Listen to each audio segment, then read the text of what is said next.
আসসালামু আলাইকুম। আমরা আমাদের জীবনকে এক ধাপ এগিয়ে নেওয়ার জন্য ব্যক্তি জীবনে অনেক ধরনের পদক্ষেপ গ্রহণ করি। আর সেই সব পদক্ষেপ গ্রহণ করার পরে আমরা দ্বিধাদ্বন্দ্বে ভুগি যে এই ধরনের কাজটা করা ঠিক হবে কিনা। আমাদের ভিতরে একটা ভয় কাজ করে।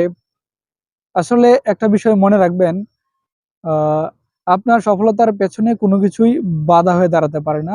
যদি আপনার সফলতার পেছনে কোনো কিছু বাধা হয়ে দাঁড়ায়, সেটা হচ্ছে আপনার ভিতরের ভয়।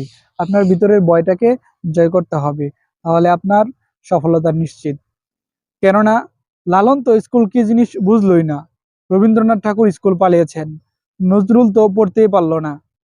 অ্যান্ড্রু কার্নেগিকে ময়লা পোশাকের জন্য পার্কে ঢুকতে দেওয়া হয়নি। অথচ ৩০ বছর পরে তিনি সেই পার্কটি কিনে ফেলেন এবং সাইনবোর্ড লাগিয়ে দেন, সবার জন্য উন্মুক্ত। বাংলাদেশের কথাই ধরুন, বাংলাদেশ ব্যাংকের সাবেক গভর্নর আতিউর রহমান টাকার অভাবে লেখাপড়া করতে পারতেছিলেন না। ওই সময় তিনি বাজার থেকে চাঁদা তুলে লেখাপড়া করেছেন। তবু তিনি পিছু হটেননি লোকলজ্জার ভয়ে।